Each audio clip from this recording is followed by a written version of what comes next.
ታምራት ሰላም ነው። እንዴት ነህ? አለን አማን አለን አልሐምዱሊላህ። ደህና ነህ?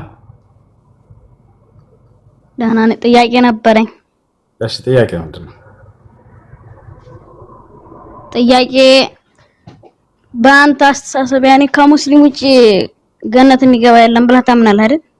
አዎ። እሺ እኔ ክርስቲያን ነኝ። እኔ ምንም ኃጢአት አልሰራሁም። እንዴት ሲኦል ልገባ እችላለሁ? ስንት ዓመት ነው ልጅ? መልስልኝ ጥያቄውና ደግሞ ሌላ ጥያቄ አለኝ። እሺ መልስልሃለሁ። እኔ ክርስቲያን ነኝ ስትል ጊዜ ክርስትና ደግሞ እምነቱ ምንድነው ከተባለ አምላክ ኢየሱስ ክርስቶስ አምላክ ነው ብለህ ታምናለህ አይደል? አዎ አምናለሁ። ይሄ ትልቁ ኃጢአት ነው። ትልቁ ኃጢአት በእስልምና አስተምህሮ በአምላክ ላይ ማጋራት ነው። ማስረጃ አላህ ሲናገር ኢነ ሽርከ ለዙልሙን ዐዚም ይላል። በአንዱ አምላክ ላይ በአላህ ላይ ማጋራት ወይንም አላህን መካድ ትልቁ ኃጢአት ነው። ገብቶሃል? ኃጢአት አልሰራህም ስትል ጊዜ ተሳሳትክ ማለት ነው። ክርስቶስ እኔ ሰው ነኝ ብሎ ሳለ አይ አምላክ ነው ማለትህ ትልቁ ኃጢአት ነው። ዮሐንስ ወንጌል 8 ቁጥር 40 ላይ ኢየሱስ ክርስቶስ እኔ ከእግዚአብሔር የሰማሁትን እውነት የምነግራቸው ሰው ነኝ አለ። አንተ ሰው ነው ብለህ ታምናለህ? ኢየሱስን ታምራት ፍጹም ሰው ፍጹም አምላክ ነው ብዬ አምናለሁ። ኢየሱስ ክርስቶስ ግን ይሄን አላለም። እኔ ሰው ነኝ ብሎ ተናግሯል። ጥሩ ነው እሱ። ነገር ግን እኔ አምላክ ነኝ አላለም። በፍጹም አምልኩኝም አላለም። ግን ታመልከዋለህ።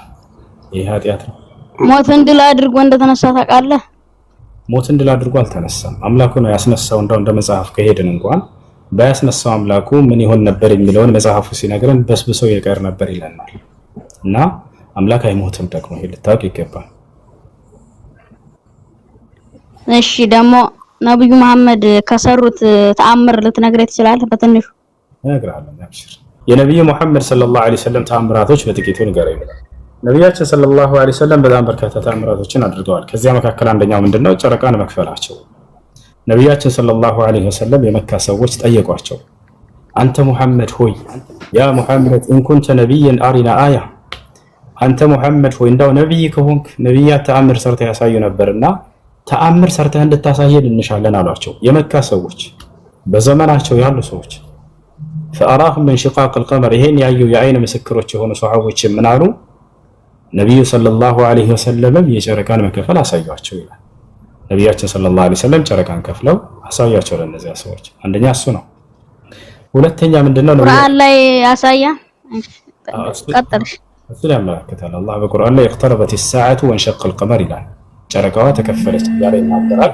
ይሄን ያዩ የአይን ማኞች ሰሃቦች ሐዲስ ላይ ያለ ጨረቃን ከፈል አንድ የሜት አድርገው ከይቅርታ ላይ ያወራኝ ታርጋትሩ እሺና ሐዲስ ላይ እሱን አውጥቼ ማሳያለሁ። ሌላኛው ሁለተኛ ምንድነው? ነብያችን ሰለላሁ ዐለይሂ ወሰለም ከመካ እስከ ቤተል መቅደስ ወይንም ቤተ መቅደስ ኢየሩሳሌም የሚገኘው ከዚያም በኋላ ሰባቱን ሰማያት አድርገው መሄዳቸው በአንዲት ሌሊት ቅጽበት አስቡት። ይሄንን መልአኩ ገብርኤል ነው ይዟቸው የሄደው። ከመልአኩ ገብርኤል ጋር ቀጥታ ከመካ እስከ ኢየሩሳሌም ከኢየሩሳሌም እስከ ሰባት ሰማያት ድረስ አቆራርጠው ሄደው ደርሰው ከአምላክ ጋር ንግግር አድርገው መምጣታቸው ሁለተኛው ድንቅ ተአምር ይሄ ነው። ይሄ በቁርአን ላይ ተጠቅሷል። አላህ ሱብሓነሁ ወተዓላ ሱረቱል ኢስራእ መጀመሪያ ላይ ይገልጸዋል። ሐዲስ ላይ ልክ እንደው ሰሂህ ሙስሊም 162 ላይ እናገኘዋለን። ሶስተኛ ሌላ ነብያችን ሰለላሁ ዐለይሂ ወሰለም ያደረጉት ተአምር ምንድነው? ሱሐቦቻቸው ከዕለታት አንድ ቀን ውዱ የሚያደርጉበት ውሃ አጥተው አስፈልጓቸው መጡና ጠየቋቸው፣ አንተ የአላህ መልእክተኛ ሆይ ውዱ የምናደርግበት ውሃ የለንም፣ ሶላትም ደርሶብናል፣ ከየት እናምጣሏቸው? ነቢያችን ሰለላሁ ዐለይሂ ወሰለም ከጣቶቻቸው መካከል እንደዚህ ቢስሚላህ አሉና አፈለቁላቸው። ይሄን ያዩ የአይን እማኞች በርካታ ሰሃቦች መሰከሩ። ከጣቶቻቸው መካከል ውሃ ሲፈልቅም ተመለከትን፣ እኛም በዚያ ሁላችንም ውዱ አደረገን ብለው ተናገሩ። አራተኛ ነቢያችን ሰለላሁ ዐለይሂ ወሰለም ለጥቂት ሰዎች የሚትበቃ ምግብን ጥቂት ምግብ ለብዙ ህዝብ የመባረክን ተአምር ተሰጥተው ነበር። ከዕለታት አንድ ቀን ነቢያችን ሰለላሁ ዐለይሂ ወሰለም የኸንደቅ ጦርነት ወይንም የአሕዛብ ጦርነት ጊዜ ነቢያችን ሰለላሁ ዐለይሂ ወሰለም በጣም ተርበው ነበር። ወደ 1400 የሚሆኑ 500 የሚሆኑ ሱሐቦች አሉ። እርሳቸው ተርበው ሳሉ ከሱሐቦቻቸው መካከል አንድ ሰው ተነሳና የእርሳቸውን መራብ ያየ ሱሐባ ቅርብ ቤት ነበረውና እዚያ እስኪ እንዳው ወደ ቤት ሄጄ ለነብዩ መሐመድ ሰለላሁ ዐለይሂ ወሰለም ተርበዋልና የሚበላ ምግብ ላምጣላቸው ብሎ ወደ ቤቱ ይሄዳል። እቤት ሄደና ሚስቱን ጠየቃት። ሚስቴ ሆይ የአላህ መልእክተኛ ነብዩ ሰለላሁ ዐለይሂ ወሰለም ተርበው ተመልክቻለሁ እና ይሄ ነገር አላስቻለኝም፣ እባክሽ ምግብ ካለ ስጭኝና ልውሰድላቸው አላት። ሰውየው ሚስቱ ምን አለች? ቤት ውስጥ ምንም የሚቀመስ ነገር የለም አለች። ነገር ግን ትንሽዬ ዱቄት አለች፣ እንዲሁም ትንሽዬ ግልገል አለች፣ ፍየል ትንሽዬ ግልገል ነች። እሷን እንረዳትና ስጋ ሰርተን ይሄንንም ቂጣ ጋግረን እንውሰድላቸው ካልክ እሺ አለችው። ሌላ ግን ምግብ ቤት ውስጥ የለም አለች። ሰውየው እሺ አለ። ፍየሏን አረደ፣ ስጋዋን ጠባና ብረት ድስት ላይ አስቀመጠ። ድስት ላይ ካስቀመጠ በኋላ እሷ ሴትየዋ ምን አደረገች? ሚስትየዋ ዱቄቱን አበካች እስኪቦካ ድረስ ሂድና ለነብዩ ሰለላሁ ዐለይሂ ወሰለም እንዲሁም ከእርሳቸው ጋር 3-4 ሰዎች ከእርሳቸው ጋር ጋብዛቸው ይዛሃቸውና ለሌላ ሰው እንዳትናገር ምግቧ ይበቃምና ለብዙ ህዝብ አደራ በሚስጥር ለእርሳቸው በጆሮአቸው ብቻ ነገር ብላ አዘዘችው። ሰውየውም ሄደ ነብዩ ሰለላሁ ዐለይሂ ወሰለም ጋር ፈሰረሁ ይላል ሐዲሱ ላይ ነሰጠራቸውም ይላል። በሚስጥር ነገራቸው ማለት ነው። ቀስ ብሎ አንተ የአላህ መልእክተኛ ስለተራቡ አይቻልኩም ወደ ቤት ሄጄ እንዲች አይነት እንደው ለ4 ሰዎች የምትበቃ ጥቂት ምግብ አዘጋጅቻለሁኝ ከእርሱ ጋር 4 ሰዎች ይምጡና ይብላል። ነብያችን ሰለላሁ ዐለይሂ ወሰለም በዚህ ጊዜ ያ ቀውም አሉ፣ ህዝቦቼ ሆይ ወንድሞቼ ሆይ አሉ፣ ወንድማችን ምግብ ጋብዞናልና ኑ ወደ ቤት እንሄድ አሏቸው። ሰውየው ደነገጠ። አንቱ የአላህ መልእክተኛ የታረደችው ትንሽዬ ግልገል ነች፣ ለጥቂት ሰው እንጂ አትበቃም ለ4 ሰው ለ5 ሰው እና ይሄን ሰው እኮ አታበላም ብሎ ነገራቸው። ነብዩ ሰለላሁ ዐለይሂ ወሰለም ምን አሉ? ሂድና አሁን የማዘህን ብቻ አድርግ አንተ አሉት። ሂድና ቤት ነብዩ መሐመድ መተው እስኪባርኩት ድረስ ምግቡን እንዳታወጪ ድስቱን ብለውሻል። ልክ እንዲሁ እርሳቸው መተው ነብዩ መሐመድ መተው እስኪባርኩት ድረስ ዱቄቱን እንዳትጋግሪ ወይንም የተቦካውን እንዳትጋግሪ ብለውሻል ብለህ እዘዝ አሉት። ሰውየው ተመለሰ ወደ ቤቱ። ገብታችኋል አይደል? ወደ ቤት ተመለሰ። ከዚያ በኋላ ነብያችን ሰለላሁ ዐለይሂ ወሰለም ከሰሃቦቻቸው ጋር ወደ 1400 እና 500 ህዝቦች ቢሆኑ ሄዱ። ከዛ ሄደና ሰውየው ምን አላት ለሚስቱ? ነብዩ መሐመድ ሰለላሁ ዐለይሂ ወሰለም ከህዝቦቻቸው ጋር ከ1500 ህዝብ ጋር እየመጡ ነው አላት። ደነገጠች ሚስትየዋ። በሚስጥር ንገራቸው አላልኩም ነበርን አለችው። ያልሽኝን አድርጌ ነበር እኔም አለ ሰውየው። ግን እርሳቸው እንዲህ በቃ አድርጌ ብለዋል፣ የሚሆነውን እናያለን አለ። ወደ ነብያችን ሰለላሁ ዐለይሂ ወሰለም መጡ። የአይን እማኝ የሆነ ሷሃባ ራሱ ሰውየው ሲናገር ምን አለ? ይሄን ተአምር ያየ የተቋደሰ የበላ አካል ነው እየመሰከረ ያለው። ያ ጀማ ከሩቅ የሆነ ታሪክ ሰምቶ አይደለም፣ እዛው ያየው አካል ራሱ ሲናገር ምን አለ? ድስቱንም ሰጣቸው አለ። ወዲያው ያዙና ዱዓ አደረጉ፣ ጸሎት አደረጉ፣ ባረኩትም አለ። ልክ እንዲሁ አውጥቻ ሳያቸዋለሁ ማስረጃ ምትል ልጆች። ልክ እንዲሁ ደግሞ ዱቄቱን ተቀበሉና ማነው የተቦካውን እርሱንም ያዙና ዱዓ አደረጉ፣ ባረኩትም። አሁን እየጋገርሽ ቂጣውን አቀብይና አሉ ነብያችን ሰለላሁ ዐለይሂ ወሰለም። እየተጋገረ ቂጣው ይሰጣቸዋል። ራሳቸው ነብያችን ሰለላሁ ዐለይሂ ወሰለም ስጋ እያነሱ በጭልፋ ያንን ቂጣ ላይ ያደረጉ ለሰሃቦቻቸው ይሰጧቸው ጀመር። ወላሂ እየባለ ነው ሰሃባ የሚናገረው። በአላህ ስም እላለሁኝ አለ የመጣነው ወደ 1400 የምንሆን ህዝቦች በልተን ጠገብን አለ። ነገር ግን ድስቱ ስንመጣ እንደነበረ ነው፣ ምንም እንኳን አልጎደለም ነበር አለ። የተቦካው ምንም አልጎደለም ማለት ያሰላም። ለጥቂት ሰው የሚበቃን ምግብ ለብዙ ህዝብ የመባረክን ተአምር ተሰጥተው ነበር ነብዩ ሰለላሁ ዐለይሂ ወሰለም። ይህ ካደረጉት ተአምር ነው። ሌላ ተአምር ነቢያችን ሰለላሁ ዐለይሂ ወሰለም የሚበሉት ምግብ የሰው ልጆችን ቋንቋ አውጥቶ ተስቢህ ያደርግ ነበር። ይሄን ታውቃላችሁ? ይሄንንም ያዩ የመሰከሩ የአይን እማኝ የራሳቸው ሰሃቦች ናቸው። አቡበከር ስዲቅ እና አብዱላህ ኢብኑ መስዑድ እና አሊ ኢብኑ አቢ ጣሊብ ይሄን ሁሉ መስክረዋል። የሚበሉት ምግብ ወደ አፋቸው ሲያነሱት የሰው ልጆችን ቋንቋ እያወጣ ሱብሃንአላህ ሲል እንሰማ ነበር አሉ። የሚገርማቸው ሱብሃንአላህ፣ አልሐምዱሊላህ፣ አላሁ አክበር ይል ነበር። ይሄን እየሰሙ ሰሃቦች መስክረዋል፣ ይደነቁ ነበር። እስኪ ቁርአንን ሁሉ ማቀዋሉኝና እስኪ ሙታን አስነሳ የሚል ካለ አደንቃለሁ። እኔ ከዚህ ሙታን አስነሳ የሚል አለ እዚህ ሌላውን ተውና ሐዋርያቶቹ ሐዋርያ ራሱ ሙታን አስነስተዋል። ይሄን አለ እኔ ራሱ ሃይማኖት ተቀይራለሁ። እንዴ ትክክለኛ ቁርአን አለ ማለት ነው። ቁርአን ላይ ምን ካገኘ ሙታን አስነሳ የሚል ቁርአን ካለ ማለት ነው። ማን ሙታን አስነሳ የሚል ነብያቶች አይ ቁርአን በጥቅሉ ቁርአን ሁሉንም ቢሆን ሙታ አስነሳሚ ትክክለኛ የቁርአን ካለ እኔ እንደ ትክክለኛ በቃ ሀይ ትክክለኛ ማለት ነው። ቁርአን አስነሳ ከሚል የኛ ግን መጽሐፍ ቅዱስ አለ ቁጭ ብሎ ለመሰረት እኔ ራሱ ሲያስነሱ ወንቅሸት አይቻለሁ። ወንቅሸት በቅርቡ እንኳን ባህር ደረጃ ወንቅሸት ችግር የለውም። እሺ በቃ ችግር የለውም። ሙታንን ያስነሱ ነብያቶች ላሳየህ በቁርአን ላይ በቁርአን አሳየኝ ቅድሚያ ችግር የለውም። ሙታንን ካስነሱ ነብያቶች መካከል ለምሳሌ ኢሳ አለይሂ ሰላም ሙታንን እንዳስነሳ ላሳየህ ከነብያቶቻችን መካከል ቁርአን ላይ ሙታንን ያስነሱ አሳየኝ አለ። ላሳየው ነብያችን ኢሳ አለይሂ ሰላም ሙታንን አስነስተዋል። ቆይ ላሳየህ ቃል እሺ በመጽሐፉን ገጽ አሳየኝ እንደቅድሙ እንደምታሳየው ማለት ነው። አሳይሃለሁ ችግር የለውም። አብሽር አሳይሃለሁ። ካሳየኝ ሰልማለሁ ብሏል ይሄ ልጅ። እስኪ እንግዲህ ቃሉን ይጠብቅ እንደሆነ ቁርአን ላይ ሙታንን ያስነሳ ነብይ ያሳይ ብለው ወደ እስራኤል የሚለው ቆይ ላንብበው እንጂ እኔ አነባዋለሁ። ዝም ብለህ አስቀምጥልኝ ባለበት። እሺ ወደ እስራኤል ልጆች መልእክተኛ ያደረገውን እስኪ ትንሽ ለፍ አድርገህ የተወሰነ ነገር ያደረገውን ይላኛል። እኔ ከጌታዬ ዘንድ በትም ወደ ያው እና እዚህ ጋር ተመልከት። ያው ሙታንን ማስነሳለሁ ያው ቃል በቃል ያው ሙታንንም ማስነሳለሁ ቃል አሳየኝ ብለህ ነበር። ያው አሳየው ምን ትላለህ? ወደ እስራኤል እኮ ነው የሚለው። እስራኤል እኮ የቅዱስ ቦታ ነች። እሺ አምሮኛ አሁን ወደ እስራኤል ነው ወደ ገርባ ነው ወደ ደጋን አይደለም ጥያቄው። ሙታንን አስነሳለሁ ያለ አሳየኝ በቁርአን ላይ ብለህ ነበር አይደል? ያው በቁርአን ላይ ሙታንን አስነሳለሁ ያለ አሳየንህ ምን ትላለህ? ሙታንንም አስነሳለሁ ቃል በቃል ያው አነበብከው። ኢየሱስ ነው እንደዚህ ያደረገው እኮ አይደል? ኢየሱስ እኮ ነው አይደለም? ሙታንን አስነሳለሁ ያለ ነብይ ያሳየኛል ካረላ ቀጥታ አሳየኝ። እስራኤል ማለት ቅዱስ ቦታ አይደለም እስራኤል የምታተበው መጽሐፍ ቅዱስ የምናውቀው ነው። ያያችን ይወልህ ያማ ነው። አምላካችን አላህ Subhanahu Wa Ta'ala ከነብያቶች መካከል ለበርካታ ነብያቶች ሙታን የማስነሳትን ስልጣን ሰጥቷቸዋል። ገብቷል አይደል? ከዚያ መካከል አንደኛው ይሄ ሙታንን ማስነሳት ነው።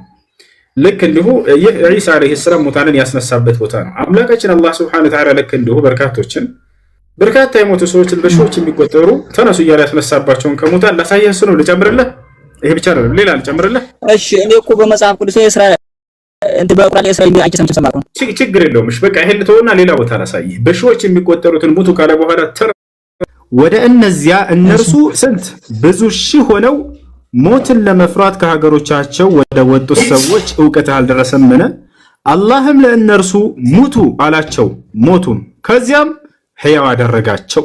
አላህ በሰዎች ላይ ባለችሮታ ግን አብዛኞቹ ሰዎች አያመሰግኑም ማለት ሙቱ አላቸው በሺዎች የሚቆጠሩ ህዝቦች ወዲያውም ህያው ሆኖ አላቸው ህያው አደረጋቸው። አላሁ አክበር አንድ አይደለም ባህሪያ አታንቀሳቀሰው እንጂ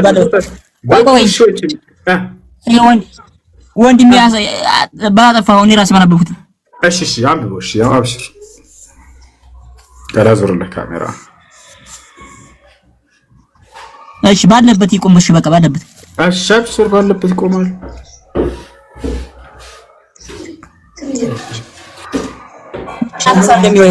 ወንድሜ ምን አልከኝ? ሙታን አስነሳ እንደሚለው ይሄ ራሱ ህያው አደረጋቸው። አስነሳ ማለት እኮ ህያው አደረጋቸው ማለት እኮ ነው። ኧረ ወንድምዬ ዋይ ማስተት ነው ስልህ መጽሐፍ ቅዱስ ሙቷላቸው ከዚያም ህያው ሆኖ ተነሱላቸው። ተነሱ እያለህ እኮ ነው የጌታ ስም። ያው ምን አለው? አላህም ሙቱ አላቸው ከዚያም ህያው አደረጋቸው ይላል። ሞቱና ከዚያ ህያው አደረጋቸው አስነሳቸው ማለት ነው። አስነሳው ቢለው ቃል ላይ ፊደሎቹን ፈልገህ ነው ፊደሎቹን የፈለከው አስነሳው ነው ፊደሎቹን ችግር የለውም። አስነሳ የሚለው ትክክለኛ በግጹ ማለት ነው ያደረጋቸው ልተወና አስነሳ በቃ ችግር የለውም። ምስሉ ላሳይ ችግር የለውም። ከኔ ጋር ሁሉም አላውሽ ወይንም ያንን በከተማ ላይ እርሷ በጣራዎቿ ላይ የወደቀች ስትሆን ያለፈውን ሰው ቤቴ አላየህምን? ይህችን ከተማ ወይንም ከተሞች በኋላ አላህ እንዴት ሕያው ያደርጋታል አለ። አሁን በደንብ አዳምጥ። አላህም ገደለው። እሺ ያያዩ እሺ አላህም ገደለው 100 ዓመትንም አቆየው። ይታያል ልጆች 100 ዓመትንም አቆየው። ከዚያም ምን ይላለች? ናምባት ምን ትላለች? እቺ አስነሳው ነው የሚለው። አላሁ አክበር። ቅድምም ብሏል ሕያው ያደረገው የሚለውን አልፈልጉም፣ ማስነሳው የሚለውን ፊደሉን ነው ፈልገው አለ። አስነሳው አለ ቃል በቃል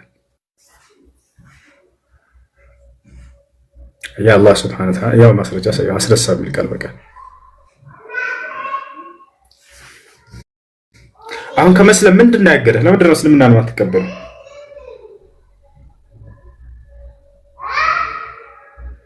እንዳትሰልሙ ያደረጋቸው ነገር ምንድነው? ክርስቲያኖች ደስ ያላቸውን በእስልምና ላይ ጥያቄ ጠይቁ ገብታችሁ። እንዳልሰለም ይሄ ነገር አገደኛል በሉ የፈለጋችሁትን ጥያቄ። አይ አንድ እሱ ይጨርስ። እንዳትሰለም ምንድነው ያገደ? እስላምን ተቀበሉ። እስላም አንድና ብቸኛ የሆነውን አምላክ በብቸኝነት እንድትገዙ የሚያስተምራችሁ መለኮታዊ ሃይማኖት ነው። ኢስላም አምላክ የደነገገው ሃይማኖት ነው። ኢስላም ለነብያቶች ተደንግጎ የተሰጠ ሃይማኖት ነው። ኢስላም ነብያቶች የሰበኩት ሃይማኖት ነው። ኢስላም የነብያት ህዝቦች ሁሉ የተከተሉት ሃይማኖት ነው። ለዚህ ሁሉ ማስረጃ ሳያቸዋለሁ ይያጣ አሁን ለተናገርኩት ሁሉ ለእያንዳንዱ የትኛውንም እምነት አምላክና ነብያት አላዘዙትም እዚህ ዓለም ላይ ከኢስላም በስተቀር። የትኛውም አምላክና ነብያት አዘዙታል ብሎ የሚያምን ካለ መጽሐፉን ይዞ መግባት ይችላል። የትኛውም ቦታ ላይ እግዚአብሔር ክርስትና ሃይማኖትን ተከተሉ አላለም። ነብያቶችን መጽሐፍ ቅዱስ ላይ ክርስትና ሃይማኖትን ተከተሉ አላሉ። እኛ ክርስቲያን ነን ያለ ነብይ አንድ ነብይ የማያውቁትም ጭራሽ።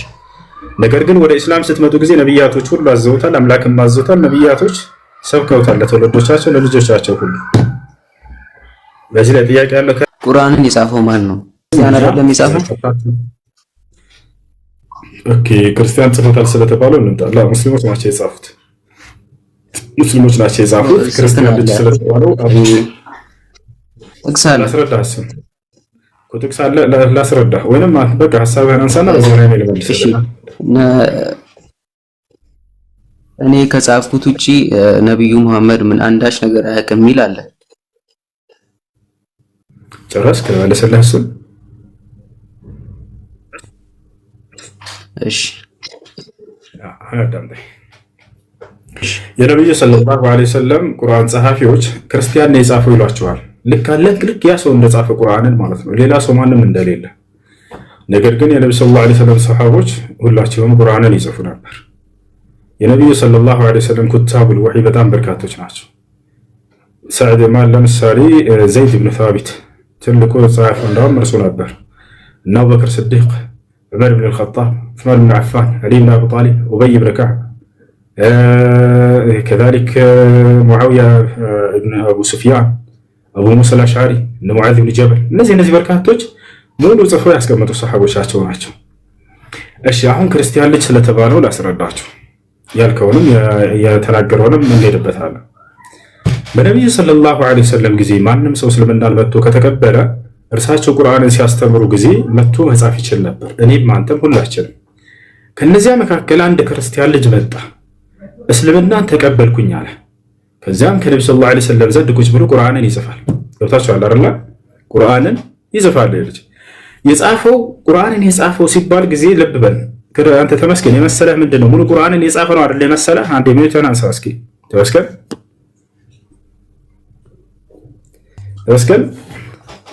ቁርአንን ጽፏል ሲባል ጊዜ ሙሉ ቁርአንን ጽፎ ምናምን እንደዛ አይደለም። ስለ ሰሃቦች እንደጻፉ ምናምን አውቃለሁ፣ ግን የሆነ ቁርአን ላይ ማለት እንደማለት ነው። እሺ አሁን ላስረዳ። እሺ ቁርአንን የጻፈው ክርስቲያን ነው ሲሏችሁ ጊዜ እንዴት እንደሚሸውራችሁ ተመልከቱ። ቁርአን ስንት ምዕራፍ አለው? ልጆች አንዴ ኮሜንት ላይ ይጽፋሉ፣ ተመልከቱ። ቁርአን ስንት ምዕራፍ አለው? ከሱረቱል ፋቲሃ እስከ ሱረቱን ናስ ስንት ሱራዎች ወይንም ስንት ምዕራፎች አሉት? ተመልከቱ ኮሜንት ላይ ቁርአን ስንት ምዕራፍ አለው? መልሱለት። አታውቁ? ስንት ጁዝ አለው አላልኩም? 30 ጁዝ የምትሉ ስንት ምዕራፍ ወይንም ስንት ሱራ አለው ቁርአን? 30 ጁዝ አላልኩም? ለጀማዓ ስንት ጁዝ አላልኩም?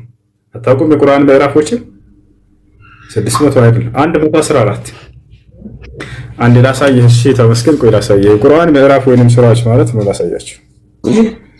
እሺ አንዴ ላሳየህ። ቁርአንን ከፍቼ ይታያል አይደል? ያውና ሱራ አንድ ይሄ ምዕራፍ አንድ ይታያል አይደል? ስንት ናቸው ይታያል? መጨረሻው 114 ያየው ተመስገን። ቁርአን 114 ምዕራፎች አሉት። ከ114ቱ ምዕራፍ ያ እስልምናን ተቀብያለሁ ያለው ክርስቲያኑ ልጅ በነብዩ ሰለላሁ ዐለይሂ ወሰለም የጻፈው ስንት ምዕራፍ ነው? ከ114ቱ ሁለቲት ምዕራፍ ነች። ሁለት ምዕራፍ ነው የጻፈው። ቡኻሪ ሳሂህ ሙስሊምስ እኮ ወደ ሳሂህ ሙስሊም ምናምን እሱ ላይ የጻፈው ሁለት ምዕራፍ ነው። አይተቻ ሳያለሁ። እሺ ተመስገን። መናገር የምትፈልገው ሐሳብ ካለ ተናገር። የጻፈው ሁለት ምዕራፍ ነው። ወካነ يقرأ سورة البقرة وآل عمران ሁለት ነበር የሚያውቀው። የጻፈው እነዚህን ነው። አሁን ስለዚህ ምን ይላቸዋል? ቁርአንን የጻፈው ሰው ወደ ክርስትና ተመልሷል ይላል። አውቀው እንዲህ አይነት ፖለቲካ ይሰሩባቸዋል።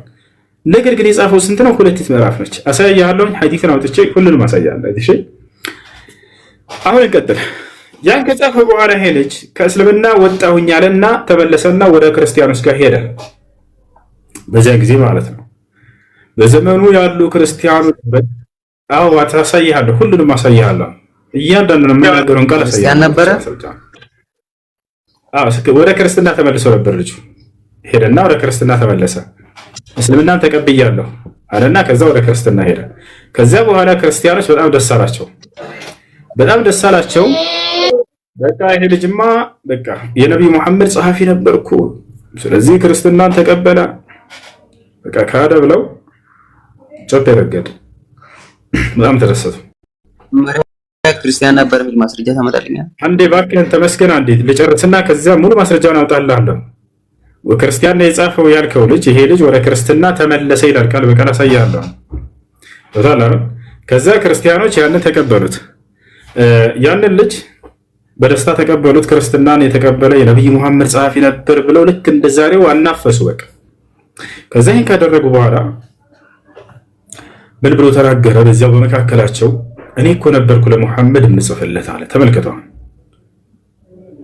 እርሱ ያላዘዘኝንም ምጽፍለት ነበር፣ እኔ ከምጽፍለት ውጭም አያውቅም አለ። እንዲህ ብሎ ዋሸ በእርሳቸው ላይ ታውቃላችሁ። አሊመን ሐኪም አበል ይለኛል፣ አዚዙን ሐኪም ብዬ ጽፋለሁኛል። ወዲያው ይሄን እየተናገረ እያለ ተመስገን፣ ከዚህ በኋላ ያለውን ስላልነገረው አሁን አዳምጠን። ወዲያው ይሄን እየተናገረ እያለ በመካከላቸው አላህ ቀሰፈው፣ ሞተ። በመካከላቸው ቀሰፈው አላህ ሱብሓነሁ ወተዓላ ምንም ሳይቆይ ወሒነ ኃይለን ወዲያውም አላህ ሱብሓነሁ ወተዓላ ቀሰፈው። በእርሳቸው ላይ የዋሸና እየቀጠፈ ስለነበር ምንድነው ያለው? እሱ የማያዘኝን እኔ ከምጽፍለት ውጭ አያውቅም እያለ ይዋሽ ነበር በእርሳቸው ላይ። ከዚያ በኋላ ወዲያው ሞተ። ቀበሩት። ክርስቲያኖች ቀበሩትና ልክ በማለዳ በጠዋት ሲመጡና ሲያዩት ጊዜ ምድር ተፍተው አገኙት። ወዲያው ምን አሉ ክርስቲያኖች? هذا فعل محمد واصحابه አሉ። ይሄማ የሙሐመድና የባልደረቦቹ ተንኮልና ሴራ ነው።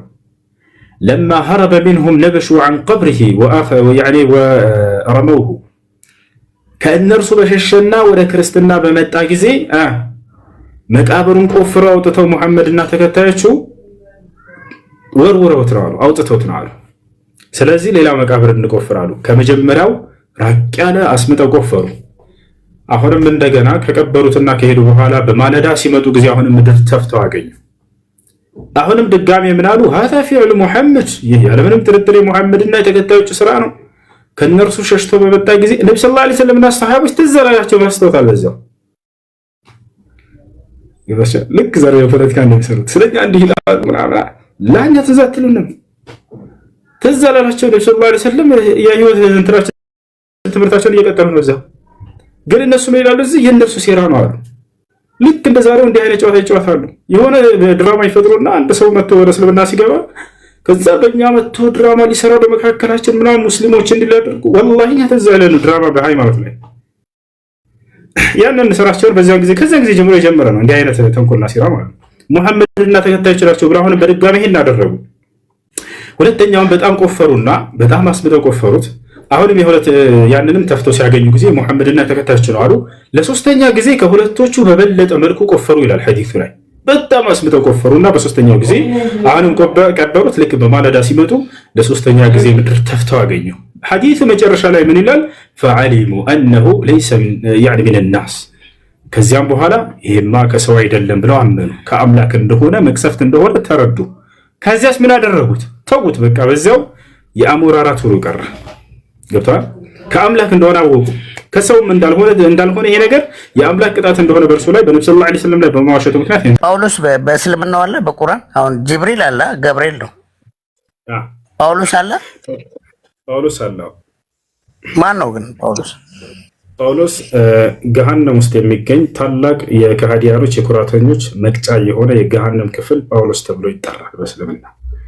ገባኝ። ሰው አለ። ሰው የገሃነም ስም ነው፣ የገሃነም መጠሪያ ነው። አደገኛ የሆነ ከሃዲያኖች የሚቀጡበት የገሃነም እስር ቤት ጳውሎስ ተብሎ ይጠራል። ማስረጃ ቃል ነብይ ሰለላሁ ዐለይሂ ወሰለም يحشر المتكبرون يوم القيامة على صورة الرجال كأمثال الذرة يغشاهم النار ولهم سجن في جهنم يقال له ጳውሎስ የሆነ ኮሜንት እያሳቀኝ ነው ከስር ይሄ ሰላይ ነው ይላልና እኔ ኮንሰርኔ አይደለም ግን እሺ ሌላ አንድ ጥያቄ የሎጂክ ጥያቄ ልጠይቅ አሁን ጅብሪል አንድ ነው አይደል የክርስቲያን ጅብሪል የሙስሊም ጅብሪል የለም ገብርኤል የለም እውነት ነው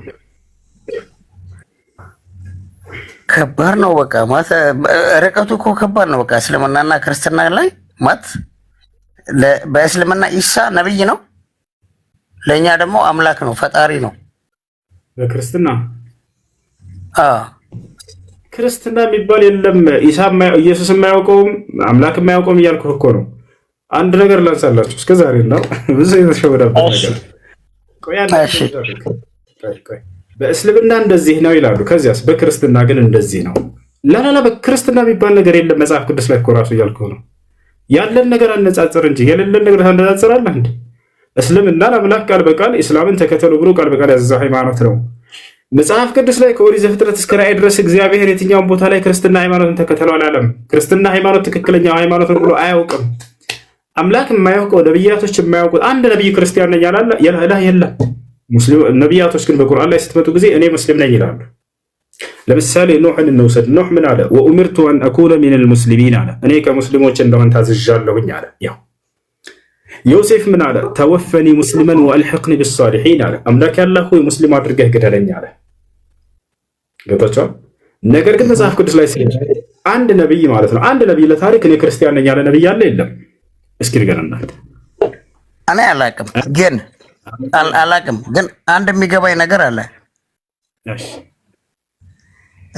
እንዳልከው እሺ መጽሐፍ ቅዱስ ላይ አንድ ነብይ ክርስቲያን ነኝ ለምሳሌ ዛሬ መጥቼ የሁሱ መልእክት ወደ ደሴ ሰዎች ብዬ መጽሐፍ ቅዱስ ጻፍኩኝና ሰጠሁ እሺ አነበብኩ ይችላልህ አይደል ምርጥ ከሆነ መልእክት ተቀበላለሁ ነው የአምላክ ቃል ነው ብዬ እኔ እግዚአብሔር መርጦኛል የክርስቶስ ደቀ መዝሙር ነኝ ጽፌ ብሰጥ ተቀበለኛለህ አልቀበለም አይ ለምን በአካል ስለማቀነው እሱ በኔ ዘመን ያለ ሰው ነው ወጣት ነው በጣም ስለዚህ ኢየሱስ ክርስቶስ 12 ደቀ መዛሙርትን መርጧል አይደል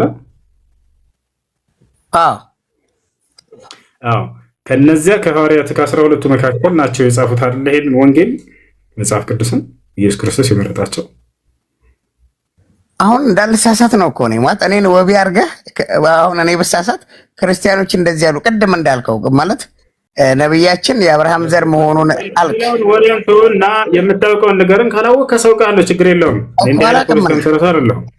አላቅም ነኝ እንግዳው ነው ማሳወቅሽ ችግር የለም ለነገርህ እኮ ነው ስለዚህ ክርስቲያኖች የሚያስተምሩት ምንድነው የክርስቶስ 12 ደቀ መዛሙርት የዓይን እማኞች የጻፉት ምናምን ይመስላቸዋል መጽሐፍ ቅዱስን ውሸት ነው ይሄ ወሽታቸዋል ዘበናት ታዲያ ማን ምንድናቸው ከተባለ ሉቃስን ለምሳሌ ኢየሱስ ክርስቶስ አልመረጠም ከ12 ደቀ መዛሙርት አልነበረም ልክ እንደው ማርቆስም የክርስቶስ ደቀ መዛሙርት አልነበረም ከ12ቱ ደቀ መዛሙርቶቹ አልነበረም ታዲያ እነዚህ ሰዎች እንዴት ነው ወጥተው ተገድሏል ተሰቅሏል ተነስቷል ብለው ቢጽፉ ተቀባይነት ሊኖራቸው እንዴት ነው የዓይን እማኝናቸው ወፍ አይደሉም አልመረጣቸውም ኢየሱስ ክርስቶስ 12 ደቀ መዛሙርት ላስነብበህ እነዚህ ሰዎች የሉበትም ግን መጽሐፍ ቅዱስን ጽፈዋል አሜን ብላችሁ ተቀብላቸዋል ጭራሽ ይሄ አልበቃ ብሎ ክርስቶስ እንዳልመረጣቸው እያወቃችሁ ከየት እንደመጡ እንደማይታወቅ እያወቃችሁ ተነስታቸው እንደገና ቁርአን ጋር ለማወዳደር ብድ አረ እሺ እሱ ከጥያቄ ላይ ጥያቄ ላንሳ ነኝ አይስ 12 ሐዋርያት መጽሐፍ ቅዱስን እንደጻፉት የሚጠቅስ እስኪ ቦታ ንገረኝ አንተ የሚያምኑትን ሳይሆን የሚያምኑት መጽሐፍ ቅዱስ ላይ ያለውን ነው ክርስቲያኖች የሚያምኑት የለም ካዲያ እንደዛ ነው የሚያምኑት ማለት አይቻልማ ማን እንደጻፈ አይታወቅም እኮ እያልኩህ ነው አንተ ስጠይቅህ ቅድም ማን የጻፈው እስከ 12 ደቀ መዛሙርት ናቸው ወይስ እኮ እኔ አማኝ ጎበዝ ስላልሆንኩ ነው ለምን እኔ 12 ነው አላልኩም ማታ አስበላይ ሊሆን ይችላል እንጂ ካላወቅህ እንግዲያውስ እናሳውቅህ የክርስቶስ ከ12 ደቀ መዛሙርት አይደሉም ሉቃስና ማርቆስ እነዚህ ጸሐፊያን አይ ነው እኮ ማን የጻፈው ብለው ነው የሚያምኑት ክርስቲያኖች መጽሐፍ ቅዱስን ማን እንደጻፈ አይታወቅም እያልኩህ ነው ኖ እነሱም ነው ክርስቲያኖች እንዴት ነው የሚያምኑት እኮ እሺ ማን እንደጻፈው አይታወቅ ስለዚህ ክርስቲያኖች 12 አገልጋዮች የክርስቶስ አገልጋይ ናቸው ብለው ያምናሉ፣ ግን አያውቁም። ይሄንን እያልኩ ነው። ለምሳሌ አንተ በቁጥርም አልተጠቀሰም ማለት ነው። መጽሐፍ ቅዱስን የጻፉት ሰዎች አይታወቁም፣ መጽሐፎች አይታወቁም። ለክርስቶስ አልበረጣቸውም፣ አያውቃቸውም። እሱ ግን አለማድነቅ አይቻልም እኮ ያማት ይሄን ሁሉ ጥራዝ ይሄንን ያህል ነገር ከረጅም ዓመታት በፊት ሳያዛቸው እንዴት አለማድነቅ አይቻልም ትላለህ እንዴ? ስለ አምላክ እየተናገረ ይሄ መጽሐፍ ቀላል ነገር እኮ አይደለም። ስለ አምላክ መናገር በግምት እሱ የትኛውም ሃይማኖት ላይ አምላክ ወርዶ ያዘዘው አካል የለም እኮ። ምን ማስረጃ አለ? ለሌላውስ ቢሆን አለ። አምላክ አላህ ቃል በቃል ቁርአንን እሱ አንዴ ተረጋጋሽ ጠየቅ ልመልስልህ። የትኛውም ሃይማኖት ላይ አምላክ እንደተናገረው ማስረጃ ያደርጋል። ለአምላክ ራሱ ነው የሚጠራቸው ነብያቶቻችንን። እኛ አምላክ ራሱ ነው የሚያናግራቸው፣ በመልአክ በኩል ያናግራቸዋል። ለምሳሌ መልአኩ ገብርኤል ተገልጠው ለነብዩ መሐመድ ሰለላሁ ዐለይሂ ወሰለም ያ ሙሐመድ አነ ጅብሪል ወአንተ ረሱሉላህ አላቸው። ሙሐመድ ሆይ እኔ ገብርኤል ነኝ፣ አንተ ደግሞ የአላህ መልእክተኛ ተደርገህ እነሆ ተመርጠሃል ብሎ አብሳሪው መልአክ ራሱ አብስሯቸው ነው። ቁርአንንም ያወረደላቸው እርሱ እንደሆነ ከአምላክ ዘንድ ቁርአን ይናገራል። ቁል መን ካነ ዐዱወን ሊጅብሪል ፈኢነሁ ነዘለሁ ዐላ ቀልቢከ ቢኢዝኒላህ ሙሰድቀን ሊማ በይነ የደይህ ወሁደን ወቡሽራ ሊልሙእሚኒን እያለ ይናገራል ብሏል። እኔ የመጽሐፍ ቅዱስን እስልምና እከተላለሁ። መጽሐፍ ቅዱስ ላይ እስልምና ትከተላለህ? እስልምና ኖ ኮንቴንቱ ማለት መጽሐፍ ቅዱሱ በቃ አንተ አሁን ክርስትና የሚል የለም ነው ያልከው። ማለት አንድ ነብይ ክርስቲያን ነኝ አላለም ነው አይደለ? ግን እሺ በቃ አሁን ስም እናቀያየር ተብሎ ስም ይዚያው አግሪመንት። ስለዚህ እኔ አሁን ስሜ ወንድም ነው፣ አንተን ወንድም ቢሉ እኔን እሱ ቢሉኝ ልክ እንደዚህ መጽሐፍ ቅዱስ ስሙ ቁርአን ቢሆን ገባ እኔ ቁርአኑን ተከትዬ ክርስቲያን ሆናለሁ። ያንኑ መጽሐፍ ቅዱስ ይዤ ሲጀምር መጽሐፍ ቅዱስ ምንም የለም። መጽሐፍ ቅዱስ ውስጥ አንድ ቦታ አንተ ግን ምን አይነት የተወጋክ ሰው ነህ? በስመ አብ ወወልድ ወመንፈስ ቅዱስ። እኔ አይደለም የተወጋሁት፣ አምላክሽ ነው የተወጋው። ነይ ላሳይሽ። አምላክሽ ነው። ይኸውልህ አንድ ነገር ልንገርህ። ሲጀመር እስልምና እኮ የመጣው በስደት ነው አይደል? ኢትዮጵያ ውስጥ የገባው አይደል? የተወጋው አምላክሽ እንደሆነ ላሳይሽ አንድ ጊዜ። አንተ በእስልምና እኮ ይኸውልህ በስደት ክርስቲያን የሚባል ሀገር አለ ተብለህ በስደት መተን ኢትዮጵያ ውስጥ የተቀመጥከው ያ አምላክ አይ ተው ነው። ያው መጽሐፍ ነው፣ ማስረጃ ላሳይሽ። ይኸው አይ አንተ ይኸውልህ እኛ አሁን ከኛ ጋር አይደለም ከትላልቅ መጽሐፍት ከትላልቅ አዋቂዎች ጋር አውራ ስትባል አታወራም። አየህ እኔ አሁን የገባሁት ናይ አይ ምንም አታስረዳኝ እንዴ! ጭራሹን በዚያ በደንብ ላሳይሽ ነው የተወጋው አለችኝ። አምላክሽ ነው የተወጋው ብለሽ ታምኛለሽ አንቺ። አምላክሽ ኢየሱስ ነው አይደል? ምን ይላል? እነሆ ከደመና ጋር ይመጣል፣ ዓይንም ሁሉ የወጉትም ያዩታል አለ። የወጉትም ያዩታል። ማን እንዳስወጋውና እንዳስገረፈው እንዳሰቀለው ታውቃላችሁ? ዲያብሎስ ሰይጣን ማለት ነው። እኔ አይደለም ያልኩት፣ ወላሂ መጽሐፉ ነው። ኢየሱስ ክርስቶስን ያስገረፈው ሆሶ እውነት ነው። ሲመጣ ሁለተኛ ሲመጣ ምን ይላል? ያዩታል። ትክክል ነው። ሲመጣም ይርበደብዳሉ። ስለዚህ አምላክህ ተወግቷል ማለት ነው አይደል? ተወግቷል አምላክህ። አይ ለምን ይሄ ለኔ ነው እንደሱ? ቆይ አንዴ ማስረጃ ልስጠው። እሱ አንዴ ጠብቀኝ። ለምሳሌ ማን ጻፈው በምን አማካይነት ተጻፈ የሚለው ለምሳሌ በመጽሐፍ ቅዱስ ማስረጃ የቲሞቴዎስ ምዕራፍ 3 ቁጥር 16 ላይ ምን ይላል? ሁሉም መጽሐፍ በእግዚአብሔር መንፈስ የተነሳ የተጻፈ ነው ነው የሚለው። ያ ማለት ደግሞ ሰዎች የጻፉት ደግሞ በእግዚአብሔር በመንፈስ ቅዱስ አማካኝነት ነው። ለምሳሌ አንተ ስለ ነብዩ መሐመድ ወይም ስለ ቁርአን ታወራ ነበረ። ለምሳሌ ነብዩ መሐመድ ክርስትና ከተመሰረተ በኋላ ከ610 ዓመተ ምህረት በኋላ ነው ነብዩ መሐመድ እኔ ራሴ የአላህ ባሪያ ነኝ ወይም ነብይ ነኝ። ማን ነው ክርስትናን የመሰረተው? ከርታቸው በፊት ማን ነው መስራቹ? ሽክረው ትልቁ ችግር እሱ ነው። እኔ ቁርአን ላይ ነው እያየው የምነግር ገብቷል አይደል? ገነት እንደሚገባ እንኳን መሐመድ ራሱ አያውቅም። ይሄን ደግሞ አንተ ቁርአን ቀርተሃል ታውቃለህ። ገባር እኔ መምጣት አይጠበቅብኝም እኮ አንተ ቁርአኑን ታውቃለህ ቀርተሃል እኮ። ላስረዳህ አይደል? እንደሱ የሚል የለም። እሺ ቁርአንን አዎ በደንብ አድርጌ አውቀዋለሁ ከላይ እስከ ታች አንድ ፊደል ወል ሳትለብኝ ሁሉንም እዚህ ጋር ጭንቅላቴ ውስጥ አለ። ሻውደጃለሁ። ይሄ አንዴ ለፉከራ ሳይሆን ልንገራችሁ ብዬ ክርስቲያኖች መጣችሁ ስጠይቁ ጊዜ የት እንደሚገኝ ምን እንደማይገኝ በደንብ አድርገው ያውቃሉ። በቁርአን ውስጥ እንደዛ እኔ ጀነት ልግባ አልግባ የሚል ነብዩ ሰለላሁ ዐለይሂ ወሰለም አልተናገሩም። ይሄ ነገር ግን ነቢያችን ሰለላሁ ዐለይሂ ወሰለም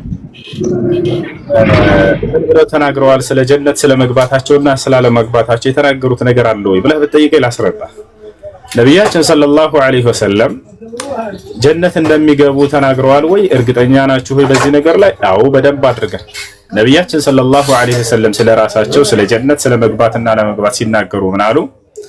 قال النبي صلى الله عليه وسلم انا اول من يدخل الجنه يوم القيامه አሉ። የትንሣኤ ቀን መጀመሪያ ገነት የምገባው ከሰው ሁሉ በፊት እኔ ነኝ ነው ብለዋል። ይሄ ብቻ አይደለም፣ የመጀመሪያ የገነት ቁልፍ በእኔ እጅ ነው የሚከፈተው ብለው ቃል በቃል ተናግረዋል። ሁላ ነቢያችን ሰለላሁ ዐለይሂ ወሰለም ሐዲስ ላይ ምን አሉ? آتي إلى باب الجنة يوم القيامة فأستفتح فيقول الخازن من أنت فأقول أنا محمد فيقول أمرت ألا أفتح لأحد قبلك يا محمد የተንሣኤ ቀን ወደ ገነት በር ሄዳለሁ አሉ ነብዩ ሰለላሁ ዐለይሂ ወሰለም። ከዚያም የገነትን በር አስከፍታታለሁ ቃል በቃል የገነት በር በእርሳቸው ነው የሚከፈተው። መልአኩ የገነት ጠባቂ መልአክ እርሳቸውን እየጠበቀ ነው። ታውቃላችሁ ገነት ከተሰራች ጀምሮ ሙሐመድ መጥቶ እስኪያስከፍትህ ድረስ ለማንም እንዳከፍት ተብሎ ታዞ እየጠበቀ ነው። ምን ይላል መልአኩ? فاستفتح له النبي صلى الله عليه وسلم እኔም ማስከፍታታለሁ የገነትን በር فيقول الخازن ጠባቂው እንዲህ ይላል ማነህ አንተ ይላል። እባክህ ሐዲስ ልጨርስ የጠየቅከውን አንድ ይቅርታ አንድ ማነህ አንተ የሚጠይቅ ጊዜ فأقول أنا محمد እኔ ሙሐመድ ነኝ ይላል። فيقول الخازن ጠባቂው ምን ይላል? أمرت ألا أفتح لأحد قبلك ሙሐመድ ሆይ ከአንተ በፊት ለአንድ ሰው እንዳልከፍት ታዘዣ አንተን እየጠበቅኩ ነው ይላል። ነብዩ ሰለላሁ ዐለይሂ ወሰለም ገነት ገቡሽ። በገነት ውስጥ የሚኖራቸውን ደረጃ ገልጸዋል ወይ ከተባለ ይህም ራሱ ተገልጿል። ነብያችን ሰለላሁ ዐለይሂ ወሰለም إن في الجنة لدرجة يقال لها الوسيلة وليس ذلك إلا لرجل واحد وهو أنا በገነት ውስጥ الوسيلة የሚባል ትልቅ የገነት ክፍል አለ። ያም ለአንድ ሰው እንጂ ለሌላ ለማንም የተዘጋጀ አይደለም አሉ። በጣም ታላቁ የገነት ክፍል ያም እኔ ነኝ ብለው ቃል በቃል ነብዩ ሰለላሁ ዐለይሂ ወሰለም ያለ ራሳቸው እንደተዘጋጀ ሁሉ ተናግረዋል። ይህ ስለ ራሳቸው ከሆነ እሺ ስለ እናንተስ ገነት እንደምትገቡ ነግረዋችኋል ወይ? ተስፋ ሰጥተዋችኋል ወይ? አዎ ገነት መግባት ብቻ አይደለም የነገሩን፣ ከማንም ትውልድ በፊት ቀድማችሁ እናንተ ናችሁ ገነት የምትገቡት ብለው ነግረውናል። قال النبي صلى الله عليه وسلم ነብዩ ሰለላሁ ዐለይሂ ወሰለም ኩሉ ኡመቲ يدخلون الجنة የኔ ትውልድ ሁላችሁም ገነት ትገባላችሁ ብለው ቃል በቃል ተናግረዋል። የኔ ትውልድ ሁላችሁም ገነት ትገባላችሁ። ከዛ ነቢያችን ሰለላሁ ዐለይሂ ወሰለም ትገባላችሁ የሚለውን ብቻ ሳይሆን አንዴ ባከህን ከማንም በፊት ቀድመን እንደምንገባ ሲናገሩ ምን አሉ? نحن الآخرون السابقون አሉ። እኛ ኋለኞቹና ፊተኞቹ ነን አሉ። ያ ሰላም ኋለኞቹና ፊተኞቹ ነን። ምን አይነት አገላለጽ ነው?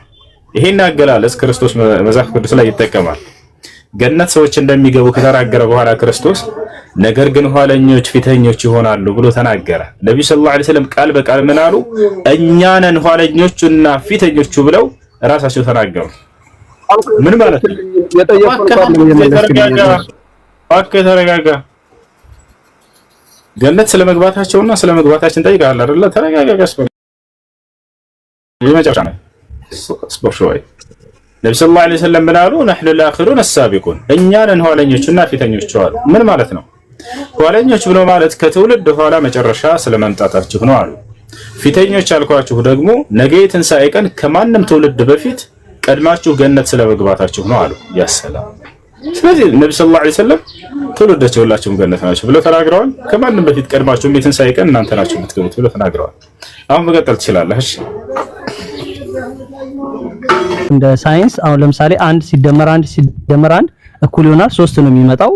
በክርስትና አስተምሮት በእኛ በምንለው አስተምሮት ግን 1 ሲደመር 1 እኩል ይሆናል 1 ብለን ነው የምናምነው። አብ ወልድ መንፈስ ቅዱስ አንድ አምላክ በአንድነት የተገለጡ በአንድነት ሲደመር 1 እኩል ነው 1 ነው እንደ ክርስትና ያ እንደ ክርስትና እንደዛ ነው። አሁን ለምሳሌ 6 ቁጥር አሁን ምን ቁጥር ነው ይባላል? ሙሉ ቁጥር ነው የሚለው ሳይንሱ። 7 ቁጥር ግን ጎዶሎ ነው ይላል። በክርስትና አስተምሮ ደግሞ በመጽሐፍ ቅዱስ 7 ቁጥር ፐርፌክሽን ነው። ይሄ የሙላት ቁጥር ነው፣ ጎዶሎ የሚባል አይደለም። 6 ቁጥር ደግሞ ምንድነው?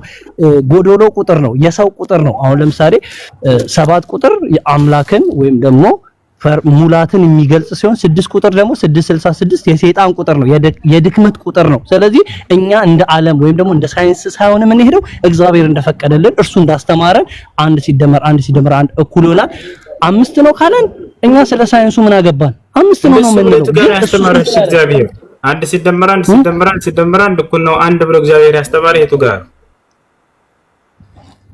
በጣም ጥሩ ሂዱና አለ ማርቆስ 16:28 16 ምናምን ላይ ሄዱ በአብ በወልድ በመንፈስ ቅዱስ እያጠመቀቻችሁ ደቀ መዛሙርት ያድርጓቸው ሲል አብ አለ፣ ወልድ አለ፣ መንፈስ ቅዱስ አለ። ነገር ግን 3 አማልክት ወይም ደግሞ 3 የተቀማመጡ አማልክት የሉንም። ነገር ግን ናቸው የሚለው ቃል አለ እሱ ጋር። እሺ ጢሞቴዎስ እንደዚህ ነው አንድ ናቸው የሚላለው እሱ ጋር 3 አካል ተከስተረለ አንድ ናቸው የሚላል አብ ወልድ መንፈስ ቅዱስ አንድ ናቸው ይላል መጽሐፍ ቅዱስ እንዲላል አንድ እግዚአብሔር አለና በእግዚአብሔርና በሰው መካከል አብ ወልድ መንፈስ ቅዱስ ብለህ ማቴዎስ ወንጌል ምዕራፍ 28 ቁጥር 19 ላይ ያነሳ አይደለ? አብ ወልድ መንፈስ ቅዱስ ብለህ ቁጥራል አይደለ? አንድ ናቸው የሚል ጥቅስ አለ እዚያ ጋር። እሺ 3 ናቸው የሚል ካለ እኔ አንድ ናቸው የሚለውን አሳያለሁ። 3 ናቸው የሚል ካለ አሳይኝ እስኪ። አያስኬድም እንደሱ አንድ ናቸው ብለህ ጥቅስ አመጣ ልክ ማስረጃ ስትጠይቅ የለህም خلاص አብ ወልድ መንፈስ ቅዱስ አንድ አምላክ ናቸው የሚል የለም። አንድ አምላክ የተባለው መጽሐፍ ቅዱስ ላይ ማን ነው? አንድ አምላክ የተባለው መጽሐፍ ቅዱስ ላይ ማን ነው? እግዚአብሔር አንድ አምላክ ነው። በሶስት አብ ነው፣ ወልድ ነው፣ መንፈስ ቅዱስ ወይንስ ሶስቱም ናቸው? አንድ አምላክ የተባለው መጽሐፍ ቅዱስ ላይ አብ ነው፣ ወልድ ነው ወይንስ መንፈስ ቅዱስ ነው ወይንስ ሶስቱም ናቸው አንድ አምላክ የተባሉት? ያው ለምን እንደሚል ታውቃለህ? ከይቅርታ ጋር ይሄን መልሽ። ይሄንን አንድ አምላክ የተባለው አብ ወልድ መንፈስ ቅዱስ ናቸው ሶስቱም ወይንስ አብ ብቻ ነው አንድ አምላክ የተባለው ወይንስ ወልድ ነው ወይንስ መንፈስ ቅዱስ? አብ ወልድ መንፈስ ቅዱስ በስም በአካል 3 ሲሆኑ በአገዛዝና በስልጣን በአይምሯቸው ሳይለያዩ አንድ ናቸው ይላል የኛ ሃይማኖት። እንደሱ የሚል ጥቅስ አለ መጽሐፍ ቅዱስ ላይ? አሁን ስሬ ስለሌለ ነው እንጂ አመጣልካለሁ በቀጣይ ቀን የሚገባ ቀን አመጣ። በቃ እሺ፣ በሌላ ጊዜ